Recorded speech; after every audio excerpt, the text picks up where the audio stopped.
கேளடி கண்மணி, நான் உங்கள் யாழினி. என்னால் அந்த செய்தியை நம்ப முடியவில்லை. பொய்யாக இருக்கக்கூடாதா என்று எண்ணியது மனம். சொல்கிறவர் நம்பிக்கைக்குரியவர் என்கிறபோது எப்படி அவர் சொல்கிற செய்தி மட்டும் பொய்யாக இருக்க முடியும்? கல்பனா எவ்வளவு அழகான ஒழுக்கமுள்ள பெண். வேலைக்கு வந்து ஓரிரண்டு ஆண்டுகளே ஆனாலும் அவளது குணம் அவளை நல்ல பெண்ணாக உயர்த்தியிருந்தது. துருதுரு என்று வருபவள் வேலையில் பாக்கி வைத்து செய்யாமல் அம்மாதம் முடிக்க வேண்டிய வேலையை அந்தந்த மாதமே முடித்து விடுபவள். யாரிடமும் அலுவலக நேரத்தில் அரட்டையடிக்கும் பழக்கம் கிடையாது. நன்கு சிவப்பு நிறம், பலத்திற்கு தகுந்த உடல்வாகு, நீண்ட நாசி, நீண்டு வளர்ந்த கூந்தல். சற்று மலையாள வாடை அடித்தது அவளை முதலில் பார்க்கும்போது. சிறிது நாட்களில் அவளின் வேலை திறமை அவளிடம் ஒரு மதிப்பை உண்டாக்கியது. பின்பு விசாரித்ததில் அவளது தந்தை பாலக்காட்டுக்காரர் என்றும் தாய் கிறிஸ்துவ மதத்தை சார்ந்தவர் என்றும் தெரிந்தது. கலப்பு திருமணம் செய்து கொண்டவர் அவளது பெற்றோர் என்றும் செய்தி வெளிப்பட்டது. வெவ்வேறு மதத்தை சார்ந்தவர்களாக இருந்தாலும் தன் பிள்ளைக்கு திருமணம் என்றதும் கலப்பு மனத்தை விரும்புவதில்லை. தன் சொந்தத்திற்குள் தனது மதத்திற்குள்ளேயே மாப்பிள்ளை பெண்ணை தேர்ந்தெடுக்க எண்ணுகின்றனரே. ஒருவேளை தங்களது கலப்பு திருமண வாழ்க்கையின் அனுபவங்களோ பட்டறிவின் படிப்பினையோ என்னவோ, மேடை ஏறி உபதேசம் பண்ணுபவர் கூட தன் பிள்ளை தன் மகள் என்று வரும்போது பிறருக்கு செய்த உபதேசத்தை மறந்து விடுவதுதானே உலக வழக்கம். ரமேஷ் இருக்கிறாரா என்று குரல் கேட்டு ஓடி வந்தாள் கல்பனா. வெளியில் ரமேஷ் கல்பனாவின் அண்ணாவுடைய நண்பன் சுகுமார். சற்று தடுமாறினாள். இருக்கிறார், உள்ளே வாருங்கள் என்று கூறிவிட்டு உட்புறம் சென்றாள். சுகுமார் பாலக்காட்டுக்காரர்தான். நன்கு பருமனான உடல், வாட்டசாட்டமான உருவம், முகத்திற்கு அழகூட்டும் அரும்பு மீசை. அண்ணாவுடன் பிரபல மருந்து கம்பெனியின் விற்பனையாளர் பிரதிநிதி. 4 இலக்கத்தில் சம்பளம், விற்பனைக்குரிய ஊக்கத்தொகை 4 இலக்கத்தில். இதர கம்பெனி அளிக்கும் வசதிகள் படோரடவமான வாழ்க்கைக்கு சொல்லவா வேண்டும்? ரமேஷுக்கு நெருங்கிய நண்பன். இருவரும் ஒருவரையொருவர் நன்கு அறிந்து வைத்திருந்தனர். ரமேஷுக்கு ஒரு தங்கை உண்டு என்று மட்டும் அறிந்து வைத்திருந்தான். வெளியூரில் அவன் தங்கை வேலை பார்த்து வந்ததால் பார்த்ததில்லை. இன்று தற்செயலாக ரமேஷை பார்க்க வந்ததால் திடீர் சந்திப்பு. டே ரமேஷ், உன் தங்கை என்று சொல்வாயே, இப்போது எனக்கு கதவை திறந்துவிட்டு போனது உன் தங்கைதானே என்று முதலில் வினவினான். ஆமாடா, என் தங்கை கல்பனாதான். கல்பனா கல்பனா உட்புறம் குரல் கொடுத்தான் ரமேஷ். இருவரையும் அறிமுகம் செய்து வைப்பதற்கு சிறிது நேரத்தில் அவர்கள் இருந்த அறைக்கு வந்தாள் கல்பனா. இவன் என் நண்பன் சுகுமார், இவள் என் தங்கை கல்பனா. ரயில்வேயில் வேலை பார்க்கிறாள். சென்னையிலிருந்து இன்னும் மாற்றம் கிடைக்கவில்லை இவளுக்கு. இருவரையும் அறிமுகம் செய்து வைத்தான். வணக்கம் தெரிவித்துவிட்டு உட்புறம் சென்று விட்டாள். ரொம்ப கூச்ச சுபாவம், யாரிடமும் பேச மாட்டாள் சாதாரணமாக. நீ ஒன்றும் தப்பாக எண்ணாதே என்று சமாளித்தான். அவளது சுபாவம் அவனுக்கு பிடித்திருந்தது. அதுவே தப்பாக போய்விட்டது. காதல் என்பது பெரிய சக்தி வாய்ந்தது. அது வையம் முழுவதும் பரவி வானளவாவி நிற்பது. அந்த சக்தி கட்டுப்படாத ஜீவஜந்துக்களே இல்லை.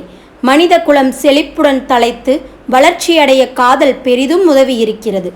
ஆனால் அதே காதல் சில சமயம் அழிவுக்கும் காரணமாகிவிடுகிறது என்று கல்கியின் வாசகம் முன்பு படித்தது ஞாபகத்திற்கு வருகிறது. அந்த காந்த சக்தி எப்போது, எங்கு, எந்த சூழ்நிலையில் ஏற்பட போகிறது என்பதுதான் யாருக்குமே தெரிவதில்லை. அதில்தான் எல்லாம் வல்ல இறைவனின் திருவிளையாடல் அமைந்துள்ளது. அவன் இன்றி ஓர் அணுவும் அசையாது அல்லவா? விடுமுறைக்கு ஊருக்கு வந்தபோது அண்ணாவின் போக்கே புதிராக இருந்தது. முன்பு போல கலகலப்பாக பேசுவதில்லை. எதையோ இழந்த மாதிரி திரிந்தான். வீட்டில் இருக்கும் நேரத்தையே குறைத்து கொண்டான். அப்படியே அவனிடம் பேசுவதற்கு முற்பட்டாலும் ஏதாவது காரணத்தை சொல்லி வெளியே புறப்பட முயற்சி செய்வான். அப்பா அம்மா இவனது இந்த மாற்றத்தை கவனிக்கவில்லை. பெரிதாக எடுத்து குழம்பிக் கொள்ளவில்லை. அவனது வேலையின் அலைச்சல்தான் காரணம் என்று எண்ணிக்கொண்டனர். இம்மாதம் விடுமுறையில் திருச்சி செல்லும்போது எப்படியும் அண்ணாவிடம் இது பற்றி பேசிவிட வேண்டும் என்று முடிவெடுத்தாள். திருச்சியில் தங்கியிருக்கும் ஓரிரு நாட்களில் அண்ணாவையே சந்திக்க முடியாத அளவு நடந்து கொண்டான். இரவு எல்லோரும் படுத்த பின் வருவது, அதிகாலையில் கல்பனா எழும் முன்பு வீட்டை விட்டு சென்று விடுவது என்பது போல் நடந்து கொண்டான். ஊருக்கு முன்கூட்டி வருவது பற்றி எழுதுவதால்தான் இப்படி தப்பித்துக் கொள்கிறான். எதிர்பாராத விதமாக அலுவலக நாட்களில் விடுப்பு எடுத்துக்கொண்டு ரமேஷை வீட்டில் சந்திக்க எண்ணிய திட்டத்தை நிறைவேற்றினாள். பெற்றோருக்கும் தெரியாதபடி அவனை விசாரித்தாள், அவனுக்கு என்ன மனக்கஷ்டம் என்று.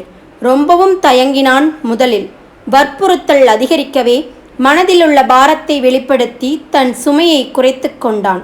ஆனால் அந்த பாரம் கல்பனாவின் மனதில் ஏறிக்கொண்டது. மனக்குழப்பம். முதலில் சந்தித்த சில நொடிகளில் ஏற்பட்ட காந்த சக்தியை தூக்கி எறிந்து விட்டாலும் அந்த குறிப்பிட்ட வட்டத்திற்குள் மீண்டும் வந்துவிட்ட போது அதனின் ஈர்ப்பு சக்தி அதிகமாகத்தான் இருக்கிறதை உணர்கிறாள். பலமுறை சுகுமாரின் வருகை அண்ணாவை பார்க்கும் காரணத்தில் அவளையும் சந்தித்தான். ரமேஷ் ஏற்றிச் சென்ற பாரம் அவளையும் குழம்பச் செய்திருந்தது. கடல் அலை போல் மனம் எல்லையை காண முடியாமல் தவித்துக் கொண்டிருந்தது. கல்பனா, உன் முடிவு என்ன என்றான் ரமேஷ். இன்னும் கொஞ்சம் டைம் கொடு, நன்கு யோசித்து முடிவுக்கு வருகிறேன் என்றாள் கல்பனா. எந்த முடிவாக இருந்தாலும் இன்னும் 10 நாட்களில் நீ அடுத்த மாதம் திருச்சிக்கு வரும்போது சொல்லிவிடு. சுகுமார் நல்ல பையன், நல்ல குடும்பம். அவன் பெற்றோர்களுக்கு உன்னை பற்றி சொல்லிவிட்டான். அவர்களுக்கும் இந்த திருமணத்தில் விருப்பம்தான். உன்னையும் அவர்கள் ஏற்கனவே பார்த்திருக்கின்றனர். நம்ம அப்பா அம்மா என்ன சொல்வாங்களோ என்ற பயம் இருக்கு அண்ணா. மாப்பிள்ளை உனக்கு பிடிச்சிருக்கிறாப்ல, எனக்கும் பிடிச்சிருக்கு. நம்ம அப்பா அம்மா கலப்பு திருமணம் செய்துக்கிட்டது மறைக்க முடியாத ஒன்று. அப்பா கோவிலுக்கு போறார், அம்மா சர்ச்சுக்கு போறாங்க. அவரவர்கள் திருமணத்துக்காக பெயரை மாற்றிக்கொண்டாலும் பரம்பரை வழக்கத்தை மாற்றவில்லை. அவரவர்கள் மாத கோட்பாடுகளை கடைபிடித்து சண்டைகள் இல்லாமல் நடந்துக்கிறாங்க. நாம தான் இங்கேயும் அங்கேயும் போக முடியாம தடுமாறிக்கொண்டு பட்டும் படாமலும் இருந்து கொண்டிருக்கிறோம். ஒரு தடவை நீ அம்மாவோட சர்ச்சுக்கு போற, இன்னொரு தடவை அப்பா கூட திருவானைக்காவல் அகிலாண்டேஸ்வரியை கும்பிட போற. எப்படி போனாலும் தெய்வம் ஒன்றுதான். கர்த்தரை கும்பிட்டுட்டு அகிலாண்டேஸ்வரியை கும்பிட போறதால அந்த தாய் எட்டி உதைத்து விடுறதில்ல. எல்லோரையும் ஏற்றுக்கொள்கிறாள். ஆனால் மனிதர்கள் அப்படி ஏற்றுக்கொள்வார்களா? சொல்லண்ணா. கல்பனா, நீ சொல்றது எனக்கு தெரியும்.